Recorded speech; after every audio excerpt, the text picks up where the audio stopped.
Man, what is happening, my YouTube family? Of course, it is your boy B New coming at you on this Saturday morning.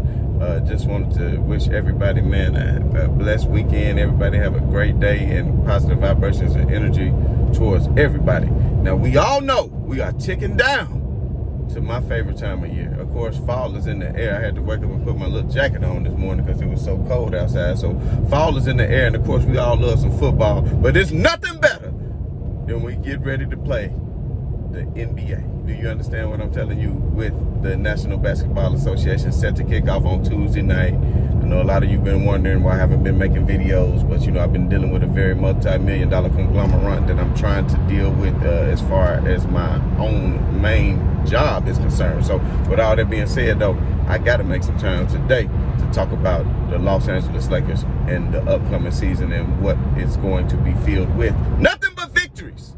Do you understand? I know everybody say the Lakers was 0-6 in preseason. Who cares?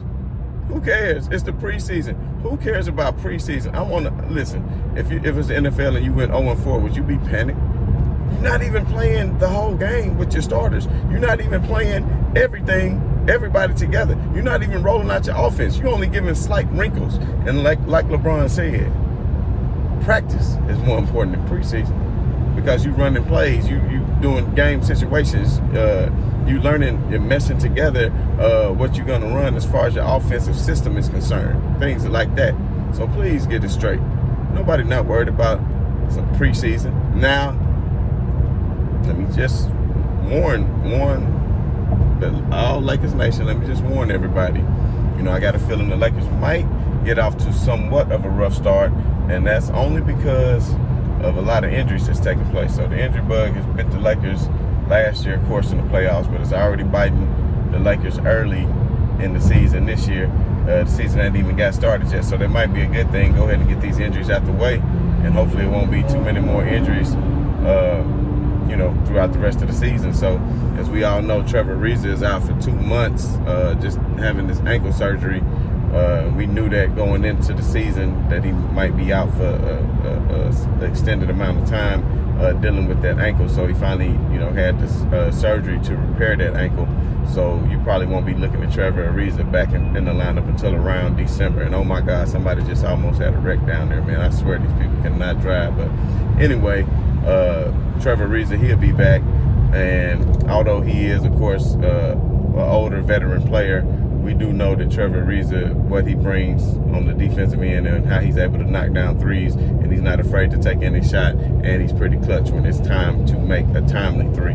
We know he's more than capable of doing so. So that's only going to add to the Lakers' depth later on. And it might bring some chemistry issues because he hadn't had a chance to mesh with the bench players or whoever he'll be playing with. But at the end of the day, the Lakers so damn good, they might not even need Trevor Ariza. So what the hell y'all talking about? And then, of course, Malik Monk, he was looking good in the earlier games of the preseason. But, of course, you know, he strained that right groin. So they said he'd be out for about a week. But with the groin, I think they need to really be careful. So I wouldn't mind if he missed the first couple of weeks of the season until he made sure that he was 100% healthy as well.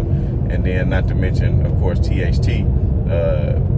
He's injured as well, dealing with the thumb surgery. And, you know, the Lakers, while they did not give a timetable for THT return, they did.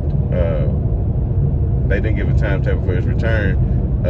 I did a little research myself about his injury and how long it takes from a repair of the thumb like that, and it's going to be at least 6 to 8 weeks is going to be his timeline. So, you know, give it 6 to 8 weeks for THT to be back in the lineup. And like I said, this could get the Lakers to come out the gate slow because this is going to be a heavy burden for LeBron James and Anthony Davis and Russell Westbrook to bear, because you have to have your complementary pieces to mesh like a team. But I will tell y'all this, the Lakers lineup the other night in the preseason game, when they played with Anthony Davis wasn't out there. I want to say the lineup that was out there that went on like a 13-0 run, that was just doing their thing, and just, even though we know it was Sacramento, but at the end of the day, you know, they were looking really good. And I want to say the lineup was Dwight Howard, Carmelo Anthony, LeBron James, Rondo,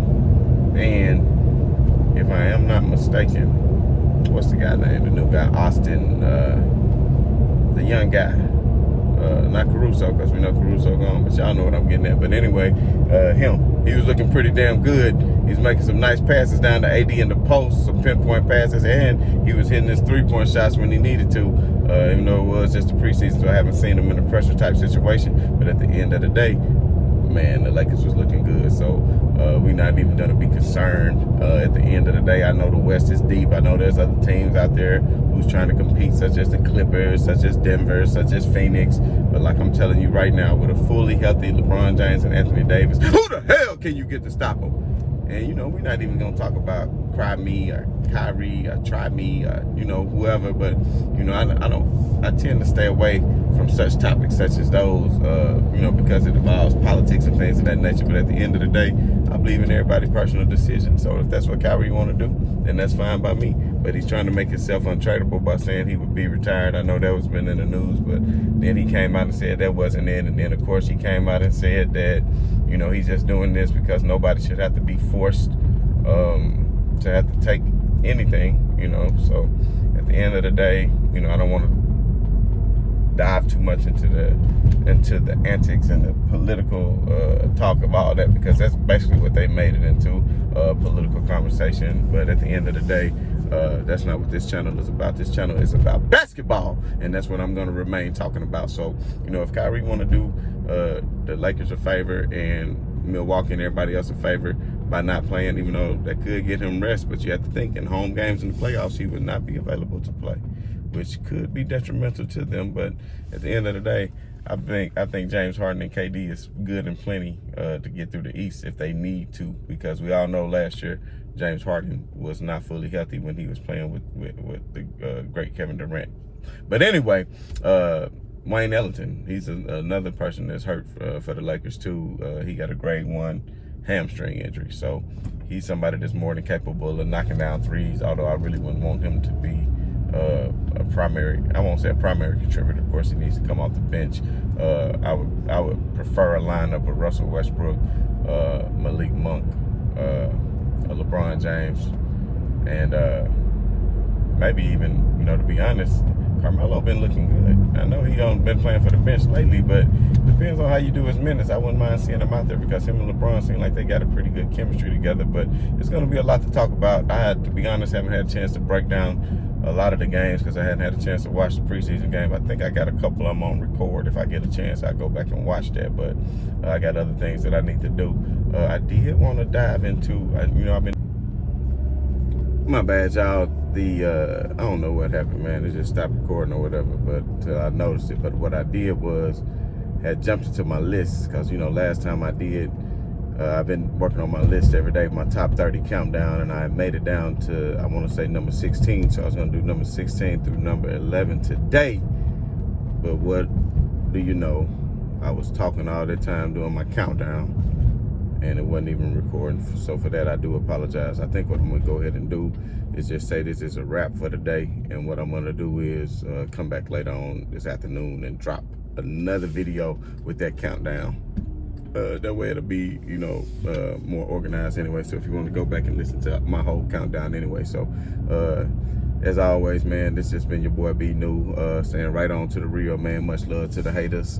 Looking forward to the season kicking off here pretty soon. And one time for your mind. I'm out. Peace.